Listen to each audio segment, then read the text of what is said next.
Curiosity, Innovation. invention, The future. future, Wide open.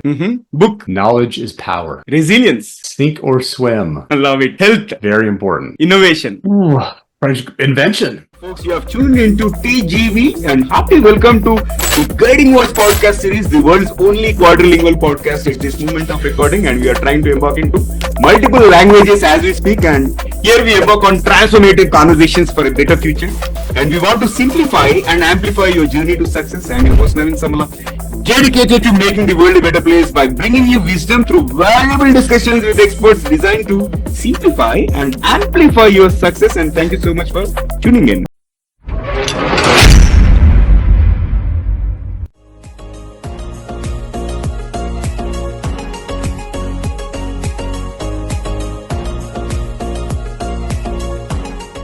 Dr. Josh McConkey, Blackjack. He's an award-winning emergency physician with over 2 decades of clinical experience and 22 years of military service. He's a decorated combat veteran and Duke University professor. Josh is the author of best-selling books and currently commands the 459th Aeromedical Staging Squadron in the US Air Force Reserves. His expertise spans healthcare, leadership, and also crisis management, making him a dynamic voice in the fields of medicine and military leadership. And today we are going to delve into an interesting conversation on the topic emergency medicine, leadership, and also life lessons. So we are going to get this wisdom from Dr. Josh McConkey. But before we get there, here's an exciting twist as always. Let us tickle his brain. So Dr. Josh, get ready for a rapid fire round of random words. I'll mention a few and I would love to hear the first thing that comes to your mind without thinking much. Got it. If you're ready, let's get started.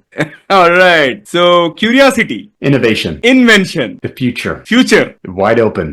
book, Knowledge is power. resilience, Sink or swim. I love it, health, Very important. innovation, Ooh, invention. Those two went well together. courage. Heroes. All right. Adaptability, Overcome. universe. Expansive. Okay, here comes the last one. Success. Earned. Amazing, Dr. Josh, and thank you so much for participating in the first rapid fire round. There is one more towards the end, so stay tuned. I'm going to tickle your brain once again. And let's get the ball rolling. First of all, hearty welcome to the Guiding Voice podcast series. How are you doing today? Oh, thank you very much. This is a lot of fun. I've been looking forward to this, so thank you. All right, so let's begin with who is your guiding voice, Dr. Josh?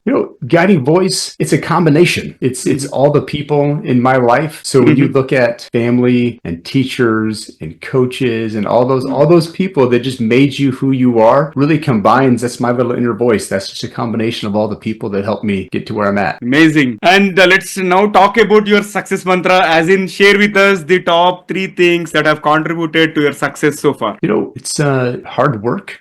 Spend a lot of time in libraries, surrounding myself with good people and learning from other people's mistakes. I've made plenty of my own, but I try to learn from other people's mistakes too. Yeah, no, this is profound actually, learning from other people's mistakes so that we don't have to repeat that. And also you said you're surrounded by good people. I think it is a blessing to have good people around us. Amazing. And so Dr. Josh, you have over 2 decades of experience as an emergency physician and also a military leader, right? So how have these 2 roles shaped your approach to leadership and healthcare? So I think first on the military side of things is where I learned a lot about discipline, managing, very difficult problems. And on the healthcare side of things, I've learned more about compassion and making life and death decisions on a daily basis, like I do in the emergency department, really having to choose and make decisions. And then, the 2 together is just surrounding yourself with good people. So, I'm a good evaluator of talent. Like at my squadron, I've really kept choosing good people. I think you are surrounded by heroes, right? Those who are serving the nation. Yeah. Yes. Awesome.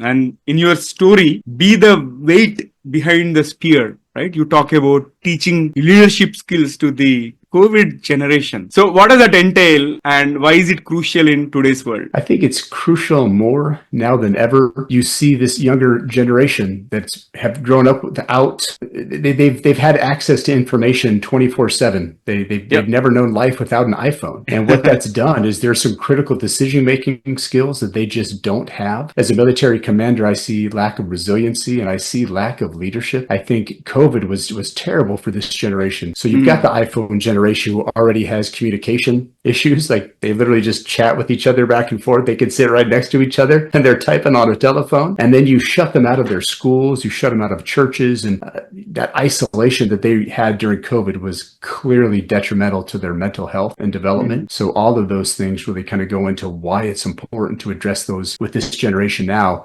Wherever you're at in the world, this is the generation where we're going to hand the keys over to this generation in 20 years, and they are clearly not ready right now. No, it makes sense actually. Like people are glued to the devices and they're living in the virtual world, lacking that particular physical interactions, and it is getting difficult for them to really behave well in the physical environment and also establish that particular connection, right? Yeah, I think you're working on the right stuff, and which is very, very critical. All right, so moving to the next one. Again, social media has become a huge influence, especially on the younger generation, and people have this fear of missing out, and also there is some false pride. And if you look at Instagram, okay, people think that they have the luxurious life. And if you look at LinkedIn, people are projecting as if they are living their dream profession, achieving so much of success. Likewise, everything has its own version, right? So, however, this is having a lot of influence on the younger generation. So, I'd like to understand from you, how can parents help children navigate it safely, and what are the signs of Swifty Syndrome? Yeah, so the first thing is you have to teach your kids that success in that digital world and that, happiness in that digital world doesn't translate to real life often. So when you try to define yourself based on your social media following and how many likes you got on this tweet, that doesn't always equate to who you are as a person and real value in yourself. You have to teach them how to put value in themselves, and they define themselves, not the social media world around you. So there's a syndrome that I call the Swifty Syndrome. So everybody knows who Taylor Swift is, right? She's out there dominating the charts, the music. She's very adept at the social media world. But when you see your children, just the addiction, I have 3 kids, and when I shut off screen time and they absolutely lose their minds on their phones and their iPads, that addiction and that aversion to actually going out and living a real life, getting out in the neighborhood, playing some baseball, some cricket, some soccer out there with kids, when they lose that drive because they live so much in that digital world, that's when you know it's a problem. And the 3 tips that I have for parents, the first one is those age restrictions. So, they've got great studies. The American Academy of Pediatrics and different pediatric organizations worldwide have really defined like age 16 is kind of a bare minimum to have much involvement in social media. I mean, the internet and access and those things for education are a separate thing, but for social media, age 16. And then the second part is having the time restrictions. So they should never have 24/7 access to it. For my kids, we have time limits on their phone, time limits on their iPad. So there's only small windows of time where they can access that. If they have access 24/7, it's that whole Pavlov dog. Every time they hear a beep, they're salivating, and that false sense of self-worth from social media is not good. And then the third tip is just having some involvement with your kids. I call it the drive-by audit. So that's where, just randomly you're swinging by, you're taking a peek at the screen, ask them some questions, act like you're interested, all right? Even if you're not, ask them like, who's this person? Are they an influencer? Just some very basic questions. So at least they, you're getting a basic idea of what they're looking at, and then they think you actually care. And then they also know in the back of their head, you are kind of watching. So they're making sure they're not doing anything too inappropriate. So those 3 things right there. I love it. And I'm curious to understand, how old are your kids? I've got a almost 14-year-old, and then my twins just turned 12. Oh, okay. Twins. Nice. Yeah, so they're all teenagery, and definitely some unique challenges. And Dr. Josh, how can men over 40 maintain optimal health, right? And what is behind your advice of more whiskey, more sex, and more sleep? Yes, that is definitely a fun one. So, men over 40 do have some unique health challenges. I'm in that myself. I'm 47 years old. And so the first one, drink more whiskey. And that always gets people's attention. I've kind of found as I've aged, the palate changes a little bit. I've enjoyed whiskeys much more than I did when I was a 20-year-old. And the medical science behind that is just very simple. When you sit down or you're getting ready to go to a ball game or you're pre-gaming, I can't just sit down and pound the beers like I used to. All right. If I drink several beers, I'm up all night. My stream is weak as heck. Those impacts of just that volume in the beer itself. I've noticed that if I just have a couple of drinks of whiskey, I don't have those problems. I'm not sure if there's exact science. I mean, alcohol is alcohol, so just the volume has a big part to play with that. But just drink more whiskey is definitely more healthy for me. And The second one on having more sex. Yeah. There is a Harvard study that came out in 2022. It was called, it literally was labeled the Harvard Ejaculation Study. I'm not sure where they got the funding to study this, but this is No, I didn't science. get. This is science. So 2022, and there was also an Australian journal that was involved in the study. But there is a 36% decrease in risk for prostate cancer in men who ejaculated more than 3.6 times per week. All right. So more sex,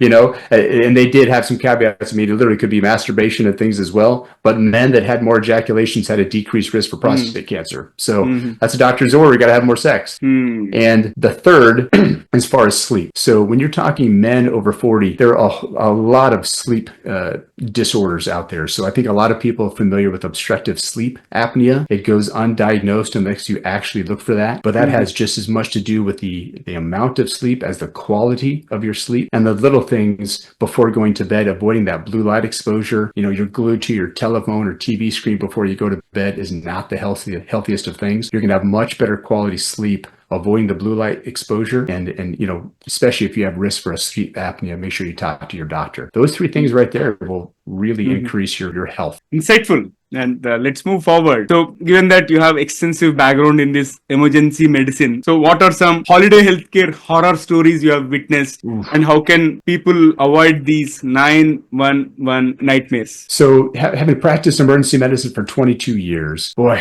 I have seen just some horrible things on the holidays, things that people don't think about as much. The first one is cut your food into reasonable bites. I can't tell you how many holiday choking events I've had, especially really young ages. And then older ages, like above age 60, 65. I took care of a grandfather who sits down at Christmas dinner with his family, had a monster piece of steak, choked, came to the emergency department. He literally died, and I had to walk into a room, an entire family, 20 people, and tell him that grandpa died on Christmas Day. Totally ruins Christmas forever, right? The second tip is leave the diarrhea at home, all right? I have 16 nieces and nephews in my family. We had a Thanksgiving 2-3 years ago. All it takes is one kid, and my sister, just, hey, I thought he was over it, brings the kid with diarrhea to the family Thanksgiving, starts running like wildfire, like an assassin, just taking out one at a time over the next 2 or 3 days. The entire Thanksgiving, everyone was vomiting and diarrhea. Miserable. So leave the sick kids at home, please. Don't bring them to the dinner. And the third one is alcohol. Just drink in moderation. Everyone pounding more drinks over the holidays. Tempers tend to flare a little bit. They're watching some games. Things get a little crazy. Just I had a drunk uncle event at one of my family gatherings several years ago from one of my family members that just keep the alcohol to a moderation and generally things go well. So those 3 tips. Amazing. And also Dr. Josh, in Travel Security 101 you share tips on not becoming an easy target, right? So can you provide some essential advice for travelers? Yeah, I travel a lot being a military member, and then I've practiced overseas in Australia and New Zealand, been a lot around Asia and Europe and even Central Africa. So these tips, like number one, don't mark yourself. So when, especially you'll see like your favorite sports team. So for Americans in general,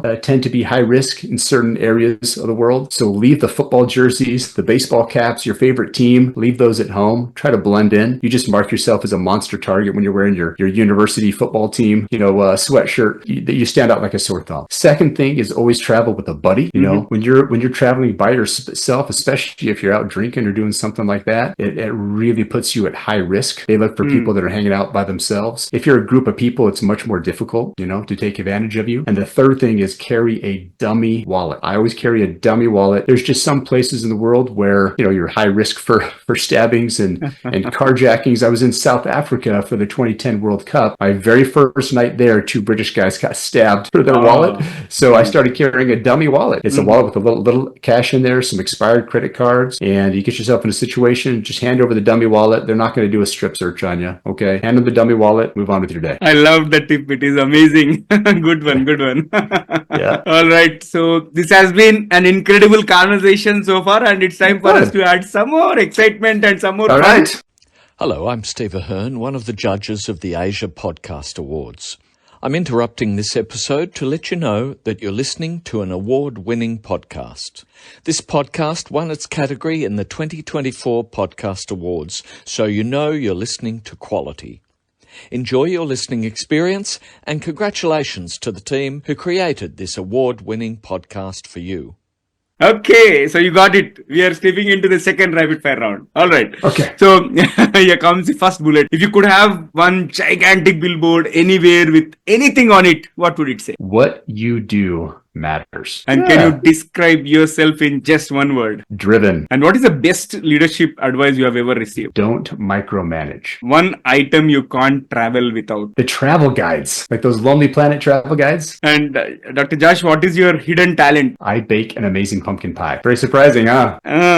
All right, here comes the last one. What is one electronic gadget that you'd like to see or invent yourself? I would like to see something that would like measure a green. If there's any golfers out there, something will actually measure a green and help you read the green. If anybody's ever seen Caddyshack before, have you seen Caddyshack? Mm-hmm. The old golfing movie back in the day? Yeah. Right. Something like that. Interesting. Nice. And thank you for participating in the second rapid fire round as well. Yeah. And let's flip back to the mainstream. So what inspired you to write these best-selling books, and how do you hope they impact readers, particularly in health and leadership, and any success story that you want to talk about from your readers who have transformed their life? I was really motivated to write this. As an emergency physician, I've seen so much mental health. Like there's a worldwide crisis right now. I've seen so much more anxiety, depression, suicide. I mean, the last couple of years ago, I was working in Australia as well. This is a worldwide phenomenon. And as a military commander, I see the same, kind of demographic of individuals like 18 to 25 years old that just lack leadership skills. They can't communicate, and the lack of resiliency. So, I mean, they just fold and quit at the smallest little challenge. So what I'm hoping that they get from this is just some of those basic leadership skills. And it's written as a call to action for people to get out and engage their communities. Every community has lots of resources, but the very best resource is coaches, teachers, families, and volunteers. Like those people really matter. And so we need those people to pick this generation up and teach them these skills before it's too late. I love it.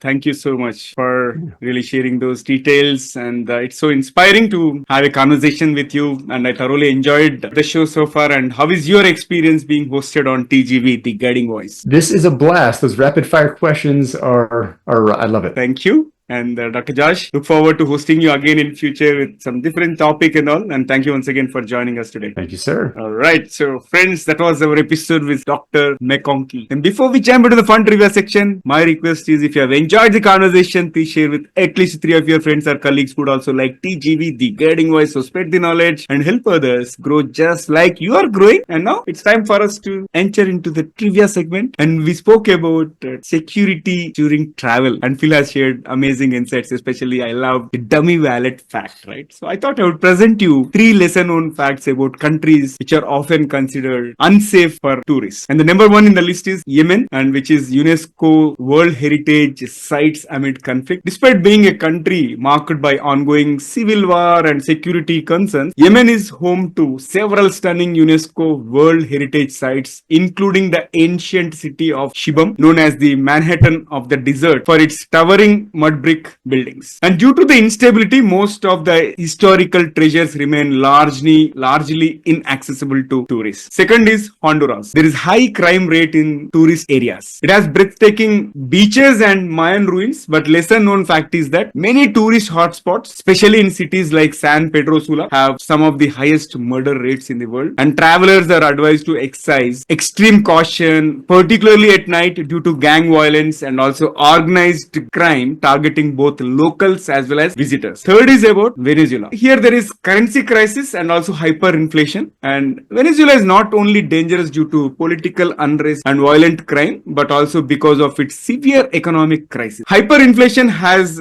rendered the local currency almost worthless, which makes basic transactions incredibly difficult for tourists. And travelers often need to bring stacks of foreign currency or resort to black market exchanges, adding another layer of risk during the visit. So this is all from my side from the trivia perspective. Likewise, if you have any interesting facts related to tourism, or if you have any interesting tips to be safe during your tours, please let us know. If you are watching this episode on YouTube, you can comment there, or if you found this on audio platforms or social media platforms, you can comment there as well. I'm going to review your comments. And folks, that's it for today. Thank you so much for tuning in and also for being part of our awesome TGV family. So until next time, take care, stay inspired, and remember, the best is yet to come. Goodbye bye for now. See you all in the next episode with another amazing guest. Take care. Love you all.